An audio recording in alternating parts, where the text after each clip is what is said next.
Ahora hablaremos acerca de hidrocefalias. Empecemos definiendo este término. Hidro viene de la acumulación de agua, ya sea proveniente del líquido cefalorraquídeo o proveniente de algún otro fluido. Y cefalia viene del encéfalo, en este caso lo que está dentro del cráneo. Recordemos que el encéfalo se compone de tres partes, lo que es el cerebro, el cerebelo y el tronco encefálico, donde el tronco encefálico a su vez, o tronco cerebral también llamado, se divide en tres partes, lo que es el mesencéfalo, el puente de Barolio y lo que es el bulbo raquídeo o médula oblongada, que es el centro respiratorio. Entonces, teniendo en cuenta esta definición, hay que hablar del líquido cefalorraquídeo, ya que este es el líquido que se va a acumular y va a generar un aumento de la presión intracraneal, distendiendo así lo que es el sistema ventricular, que más adelante abordaremos. Entonces, el líquido cefalorraquídeo o LCR, como su nombre lo dice, es un fluido acuoso presente dentro del encéfalo y que va a estar también discurriendo por la raquis, que en este caso hace referencia a la columna vertebral. Y recordemos a su vez que la columna vertebral contiene el canal raquídeo y dentro del canal raquídeo se va a encontrar lo que es la médula espinal. Entonces, el sistema ventricular es el siguiente. Tenemos los ventrículos laterales. Si son laterales, es uno para cada lado. Por ende, acá está el ventrículo número 1 y el 2, expresado ya sea en número romano o en número arábigo como el que estoy utilizando ahora. Estos van a estar conectados por el foramen intraventricular, también anteriormente llamado agujero de Monro.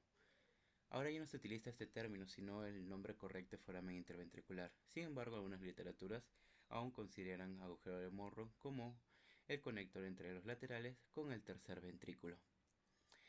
Entre el tercer ventrículo, para llegar al cuarto, tiene que pasar por un acueducto o un conducto, que es el acueducto cerebral, antes llamado acueducto de Silvio.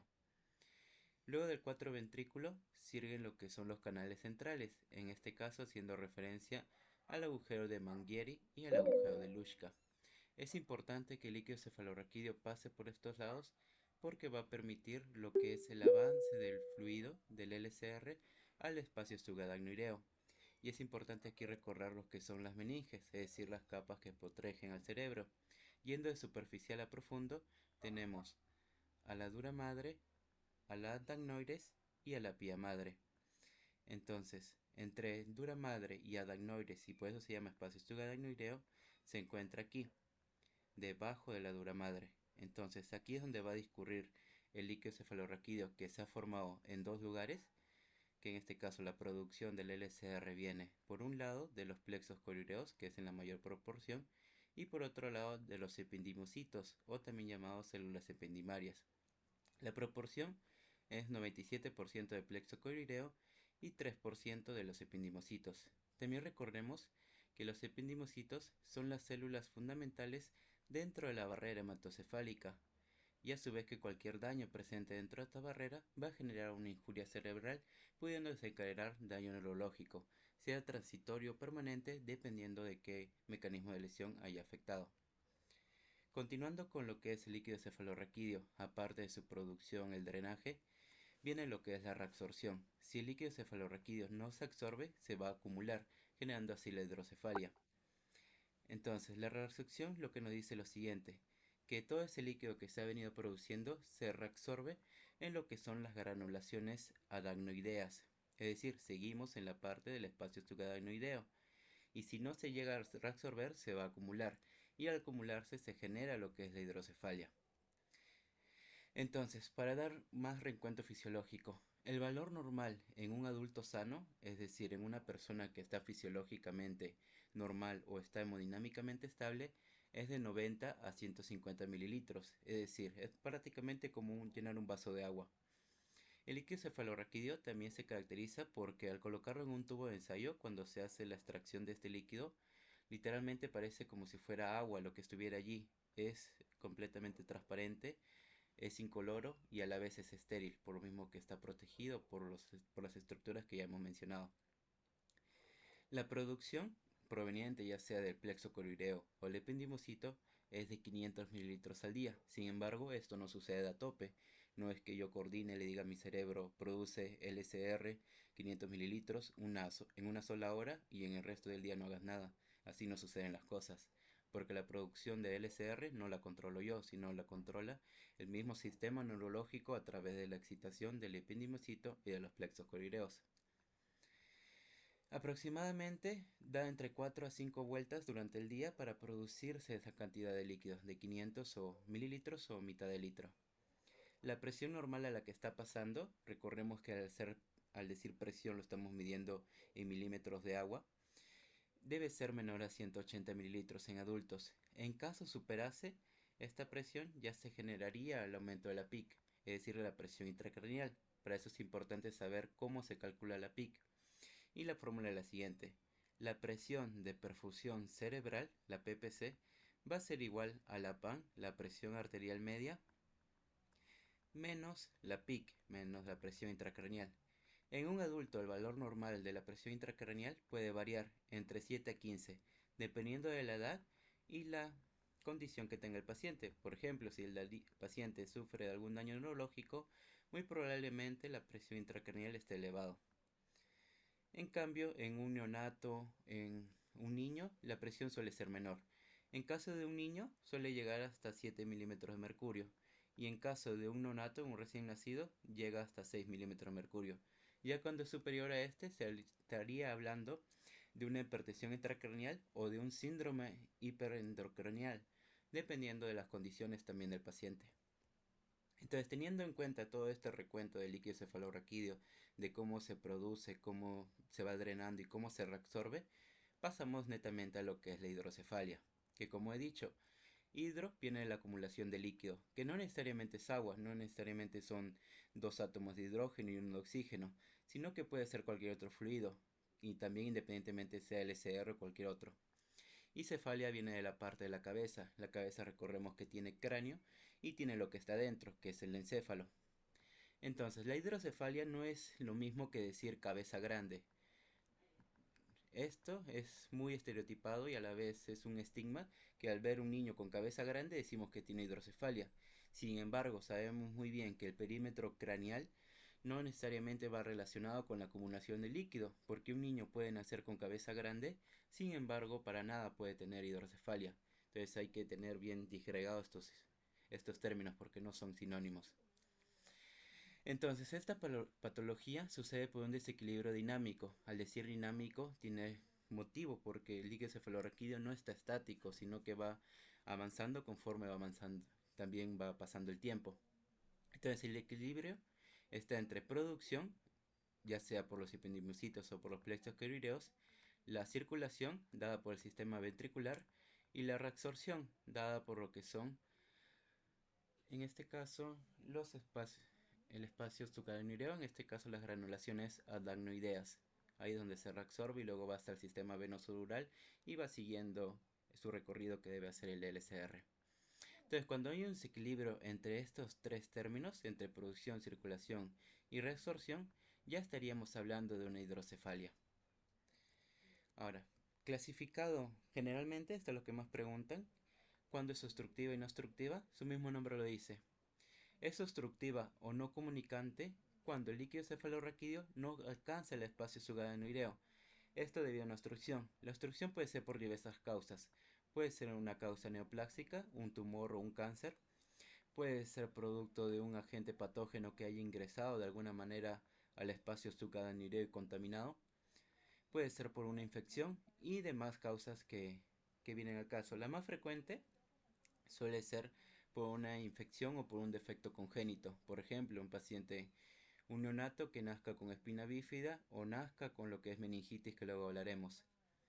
Entonces, al no llegar al espacio sugadenoideo, no ocurre correctamente la producción, ya sea que se estanque en el primer, segundo, tercer o en el cuarto ventrículo. En cualquiera de estos lados que se estanque, va a impedir que llegue al espacio sugadenoideo, y al impedir que llegue ahí, no se va a reabsorber, y al no reabsorberse se acumula.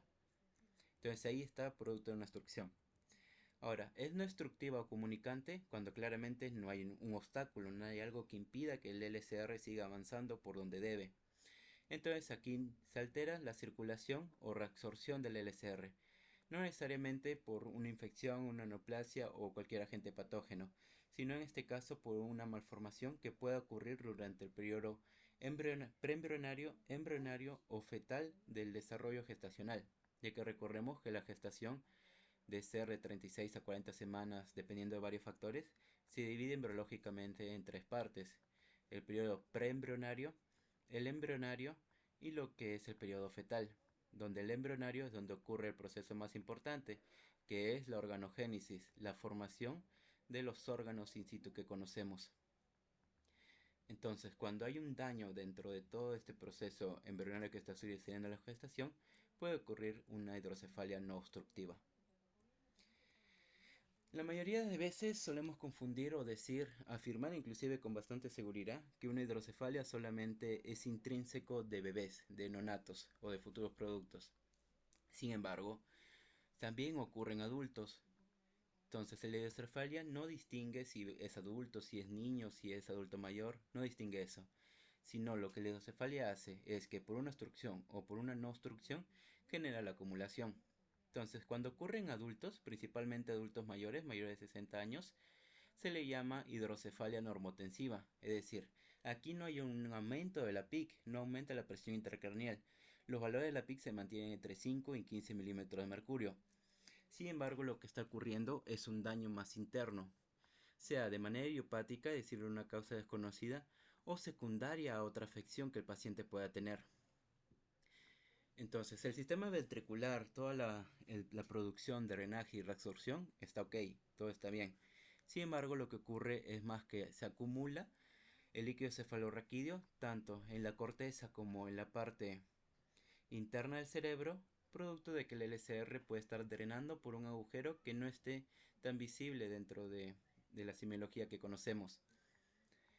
Generalmente esto suele ser asintomático. Ya cuando empiezan los síntomas, empieza lo que es la triada de Hacking-Adams, así se llama. Y aquí lo que ocurre es que como el encéfalo se está viendo afectado, recordemos que encéfalo no es lo mismo que cerebro, sino que cerebro es una parte del encéfalo, ya que el encéfalo es cerebro, cerebelo y tronco encefálico. Entonces, al verse afectado todo esto, ocurre lo siguiente. Si el cerebro, con sus circunvoluciones, surcos, giros y demás partes, se ve dañado, por ende va a haber una alteración de la marcia, una posible ataxia. Si en este caso el cerebelo se ve afectado, tanto sus tres porciones fisiológicas, el vestíbulo cerebeloso, el, el cerebelo medio y el cerebelo anterior están dañados, puede ocurrir una incontinencia urinaria. Y un deterioro cognitivo ocurre porque se afecta el tronco encefálico, ya que recordemos que el tronco tiene tres partes: el mesencéfalo, el puente cerebrolio y el bulbo raquídeo, o también llamado mélula oblongada. Entonces, como el tronco está dañado y aparte las otras estructuras del encéfalo se ven perjudicadas, ocurre esta triada de Hacking-Adams que está aquí. Ahora, fisiopatológicamente hablando, independientemente si es una hidrocefalia obstructiva, no obstructiva, normotensiva, adquirida o congénita, ocurre lo mismo. En este caso, se va a reducir el aclaramiento del LCR. El LCR, como he dicho, es incoloro, es estéril, no tiene sabor, es inoloro y tiene demás características. Entonces, cuando se pone turbio el LCR, cuando ocurre un número de Reynolds mayor, que da la turbulencia al LCR, se va a caracterizar por que el crecimiento es menor. En vez de ver algo incoloro, lo que vamos a empezar a ver es vestigios de un color, sea color oscuro, sea color amarillento, verdoso, dependiendo del agente etiológico que esté allí. Por ejemplo, si se acumulan mediadores inflamatorios, sea las citoquinas que más conocemos, factor necrosis tumoral alfa, interleucina 1, interleucina 6 u otro, lo que va a suceder a nivel fisiopatológico es que el líquido cefalorraquídeo va a cambiar de un estado incoloro y va a empezar a tener un tono, dependiendo de qué citoquina esté más abundante dentro del LCR. El otro factor que disminuye el aclaramiento del LCR es que se aumenten neurotóxicos. Cuando la barrera hematocefálica es perforada o es penetrada, va a generar un agujero, sea uno de entrada o uno de salida. Entonces lo que allí va a hacer es que las bacterias oportunistas y otros mecanismos agresivos ingresen a la barrera hematocefálica y así contaminen lo que se encuentra allí. Y recordemos que una de las cosas que se encuentra ahí son los ependimocitos. Y los ependimocitos producen en parte líquido cefalorraquídeo al igual que el plexicovireo.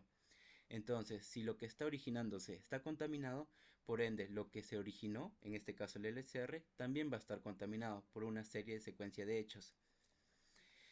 Y lo otro que lleva a que el aclaramiento sea más reducido en el LCR es la exposición de neuropéptidos e enzimas electrolíticas, es decir, aquellas proteínas que se producen en el cerebro, porque péptido es una proteína al igual que las toxinas, y sumado al proceso de degradación del líquido cefalorraquídeo, producto de las enzimas del catabolismo, también lleva a que en este caso la actividad dopaminérgica disminuya.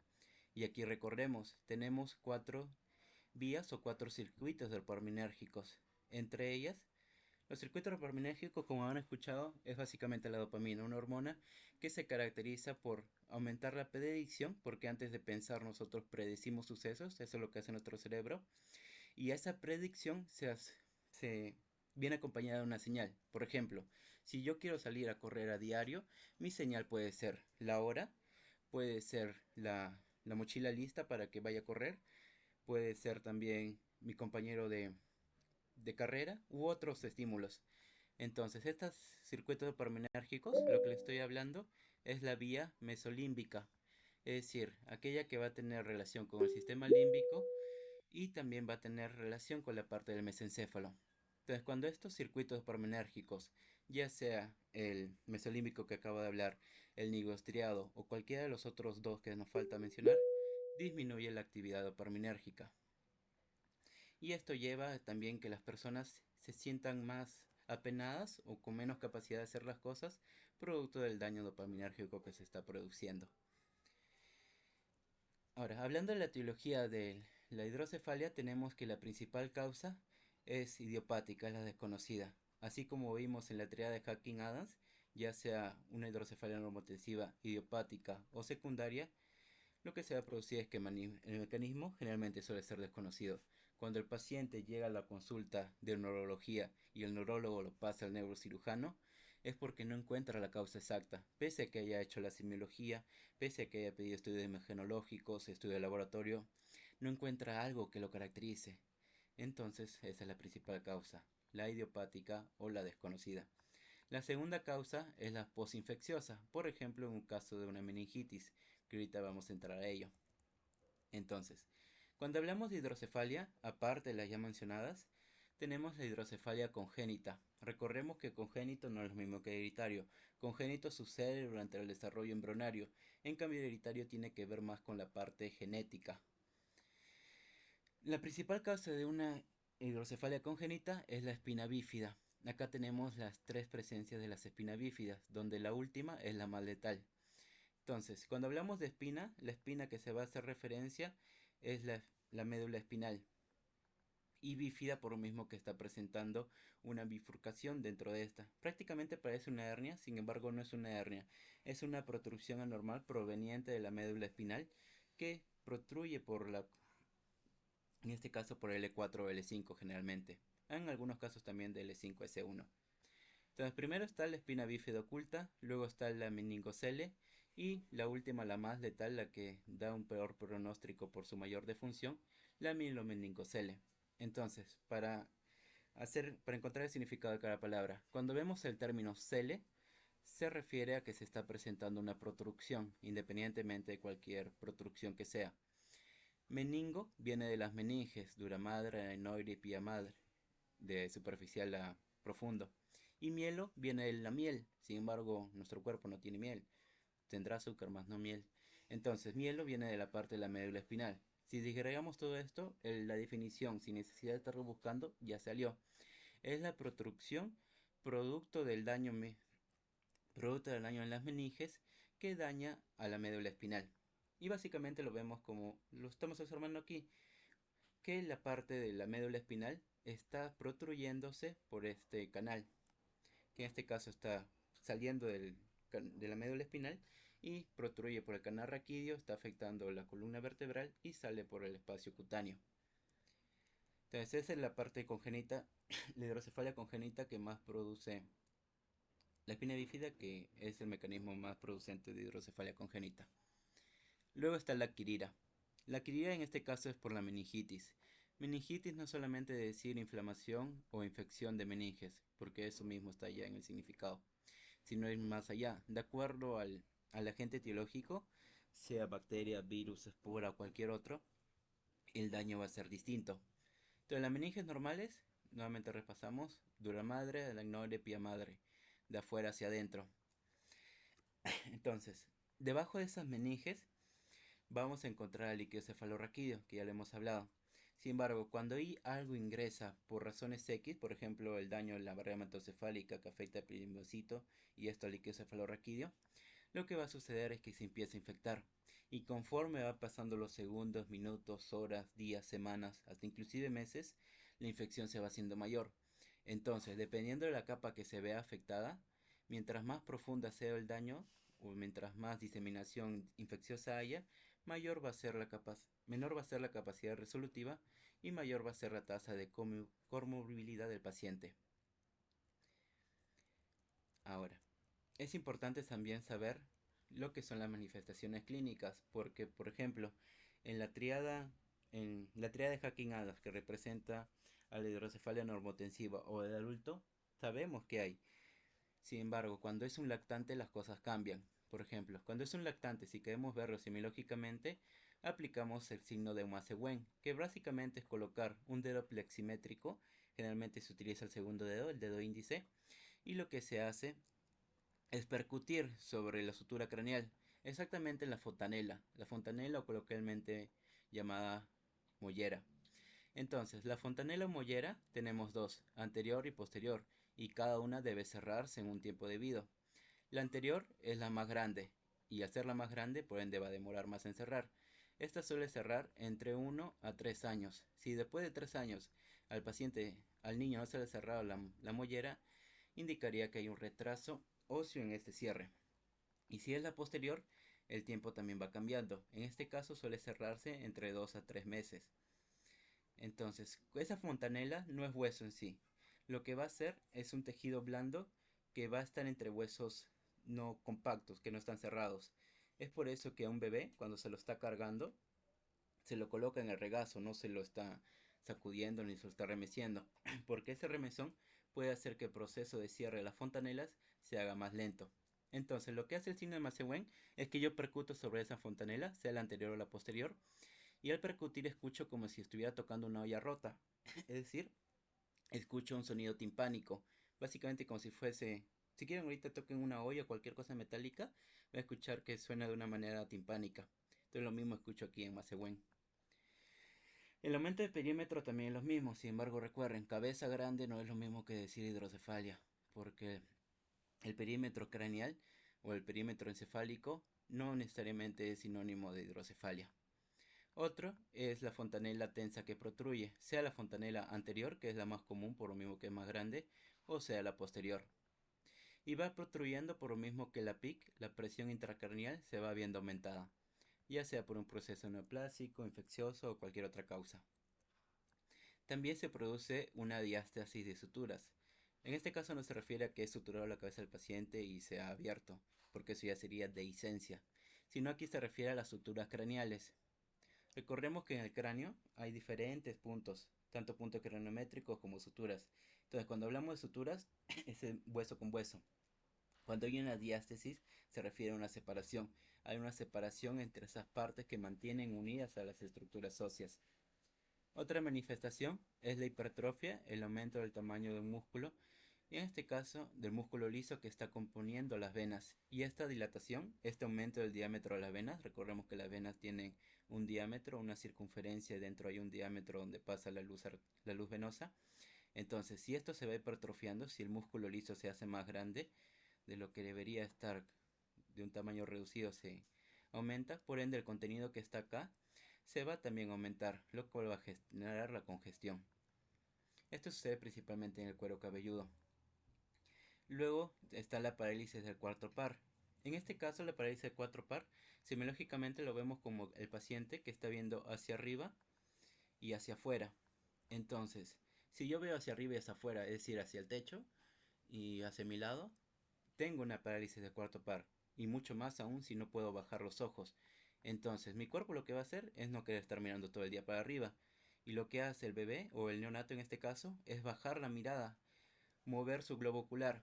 Y esto te lleva a un fenómeno, bueno, un fenómeno no, a una manifestación que se le llama tortícolis compensatoria. De seguro ustedes han dormido y al día siguiente le ha estado doliendo el esternocleidomastoideo, el músculo del cuello, que va desde la apófisis mastoidea hasta la punta del... bueno, hasta se me fue el nombre, hasta el inicio del esternón. Entonces ahí hay una tortícolis. En este caso también se ocurre una tortícolis compensatoria, producto de que se busca compensar la parálisis del cuarto par craneal, que es muy distinto a hablar acerca de los ojos de sol poniente, que como acá está puesto en la imagen. Los ojos de sol poniente, imagínense, está amaneciendo, el sol va a empezar, sigue su movimiento de rotación y traslación. Cuando el sol sale, no es que sale y de frente se va acá al medio, sino que va saliendo de la parte lateral hacia la otra parte lateral y va siguiendo todo su transcurso y luego se esconde y sale la luna. Entonces el sol poniente justamente trata de eso, ya sea que el sol esté saliendo por la derecha o esté saliendo por la izquierda, el paciente va a ver hacia el lateral en una forma oblicua o en una forma diagonal y se ve exactamente así, de esta forma. Esos ojos de sol poniente no es lo mismo que decir una parálisis del cuarto par, porque el cuarto par es hacia arriba y hacia afuera. En cambio el sol poniente mira hacia abajo, sea a la derecha o sea a la izquierda. Luego la irritabilidad, porque el paciente si tiene una mayor PIC, su daño cerebral va a ser mayor. Entonces el paciente se empieza a irritar. La náuseas y vómitos, o también conocido entre los dos como síndrome emético, se produce por un mismo reflejo vasovagal. El nervio vago se excita tanto que empiezan las arcadas y luego los vómitos. Y también hay un proceso de reflejos hiperactivos. Cuando el cuerpo está en una necesidad de disminuir la presión intracraneal, los reflejos, ya sean osteotendinosos o de cualquier otra zona del cuerpo, se van a acelerar porque aquí lo que busca es compensar. Prácticamente te dice, si estoy con un exceso de hipertensión, si tengo bastante líquido en el cerebro que no debería haber, entonces busco una manera que se salga. Entonces su manera de que se salga es hiperactivando los reflejos, que claramente no funciona porque al final eso no te va a reducir la presión intracraneal. Entonces eso es en los lactantes. Lactantes, recuerden que se habla a partir de los 28 días hasta los 2 años, donde existe el lactante mayor y menor. El menor está hasta 1 año y el mayor es hasta 2 años. Entonces, la triada de Hacking-Ans, que está en la hidrocefalia normotensiva o la de adultos, que se lo van a aprender así como la mnemotecnia de Haki, aquí. O también si quieren relacionan con One Piece, que si no me equivoco ahí tienen una técnica llamada Haki, algo así. Ya. Entonces, la HA, hace referencia a la alteración mental, la demencia. Recordemos que aquí los pacientes son mayores de 60 años, entonces un proceso de demencia puede estar presente en ese grupo etario. La K está mal escrito, sin embargo, igual la K para que ahí lo vayan conectando. Aquí la realidad debería ser la C, es de camina mal, es decir, una alteración de la marcha que generalmente se presenta como una ataxia. Y la I de la incontinencia urinaria. La incontinencia urinaria es que el paciente desea ir al baño, sabe que tiene la necesidad, sin embargo igual se micciona. Así esté en la calle, esté en su carro, esté en cualquier lugar, sin necesidad de estar en el baño, no aguanta y se sale la micción. Entonces, esas son las manifestaciones clínicas, ese es el diagnóstico semiológico. Sin embargo, también es necesario complementar eso que estoy suponiendo, que es presuntivo a mi análisis crítico y a mi pensamiento lógico, con la imagenología. Entonces, como principalmente el grupo etario más afectado son los neonatos, no le voy a meter en un resonador, un tomógrafo o una radiografía. Lo que aquí tengo que hacer es colocarle ondas de ultrasonido, es decir, hacerle un ultrasonido o hacerle una ecografía. Y la eco que yo le voy a hacer es transfontanelar. Es decir, el transductor lo voy a colocar en la fontanela del paciente, ya sea la anterior o posterior, y lo que me va a emitir aquí es esta imagen. Aquí tenemos el ventrículo lateral, ya sea el derecho o el izquierdo, el 1 o el 2. Y medialmente, ese ventrículo lateral está el plexo corireo. Recordemos que aquí se produce el LCR. Y también está el tálamo. El tálamo, una de las zonas más importantes cuando se habla de episopatología de varias enfermedades. Entonces, el ventrículo lateral, como estamos viendo, tiene una forma como si nosotros colocáramos nuestra mano en C. Entonces acá hay uno y aquí se supone que debería estar el otro. Entonces, esto negro que está acá no debería estar tan ancho, debería estar más reducido. Se ve ancho por lo mismo que el LCR se está acumulando, por ende la presión intracraneal aumenta. El diámetro de esto debería ser menor. Entonces lo que vemos aquí es la dilatación del ventrículo lateral producto del aumento de la presión intracraneal. Eso es lo que vemos en una eco transfrontanelar. Sin embargo, no solamente basta con el eco. Aquí tenemos nuestro gold estándar por su mayor especificidad y su mayor sensibilidad, que es la resonancia magnética. Aquí ya no utilizo ondas de sonido, ya no utilizo radiación ionizante. Aquí lo que utilizo es onda red radio. Entonces, cuando yo hago una resonancia, es contraindicado contra neonatos, es decir, desde que nacen hasta los 28 días, porque este proceso va a generarle daño, y mucho más aún a sus fontanelas o a sus molleras que están en el proceso de cierre. La resonancia magnética, se utiliza con pinzas dentro de neonatos, sin embargo es más recomendable para los adultos, con la hidrocefalia normotensiva. Entonces, lo que voy a observar en el resonador, este es un corte axial transversal.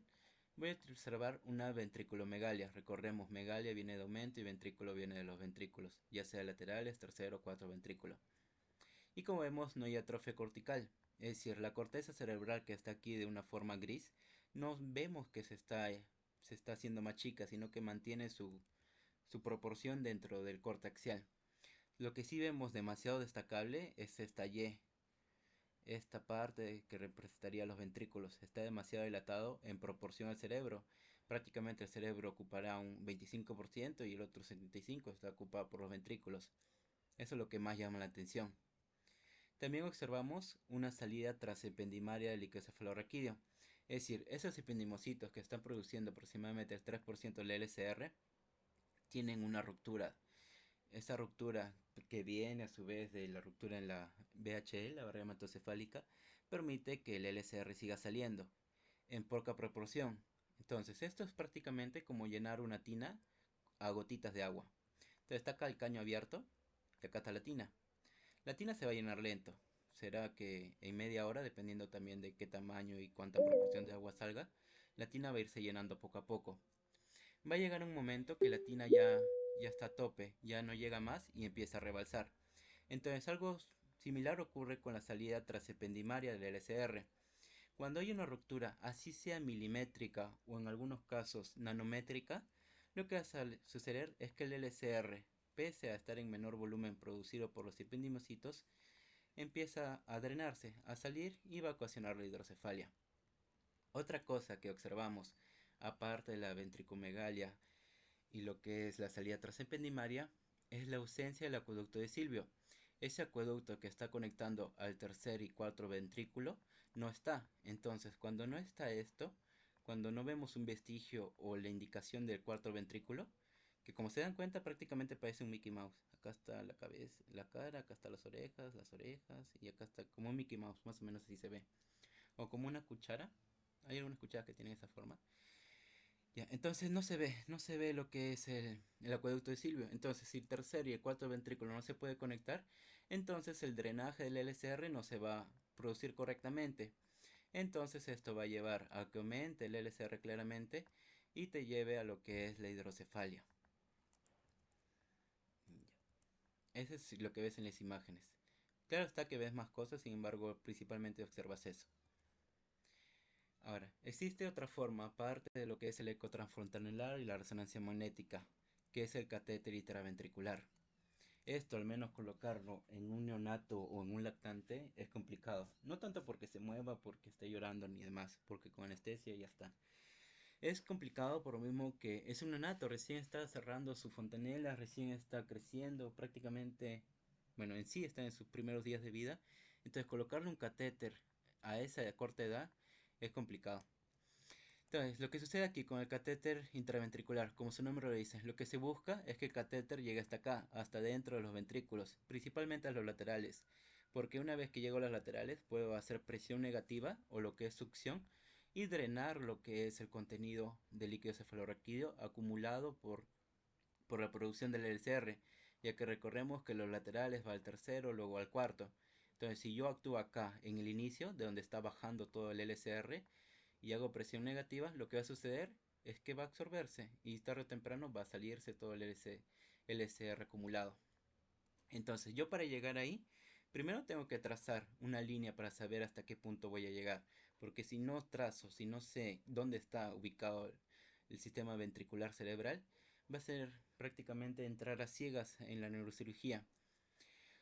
Una vez que ya tengo trazado, ya tengo dibujadas las líneas de disección, ya entro hacia la parte de ventrículo. Claro, está penetrando las capas que van a proteger el cráneo y también atravesando el cráneo y luego entrando hacia el cerebro sin comprometer estructuras neurológicas.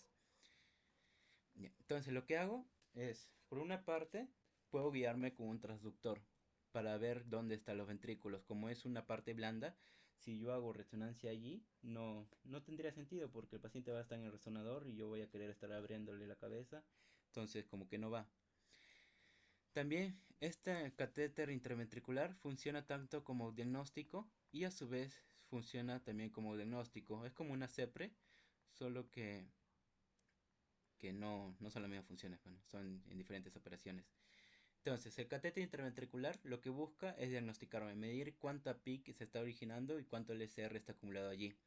Y me sirve de tratamiento también para extraer toda esa LCR acumulada en esta zona.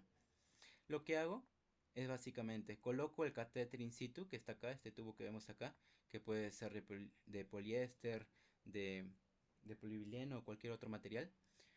Entonces se extrae y aquí se va midiendo en esta regla de acá, se mide lo que es el líquido cefalorraquídeo extraído y también permite calcular la presión del LCR.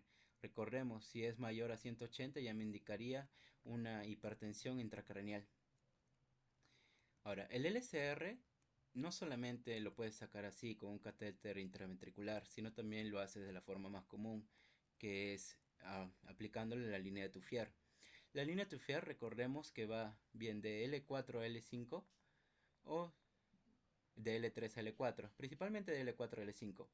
Entonces esa línea Tuffier es una línea imaginaria que nosotros colocamos el punzón y extraemos entre vértebras lo que es el líquido cefalorraquídeo, ya que recordemos que ese líquido discurre por la médula espinal.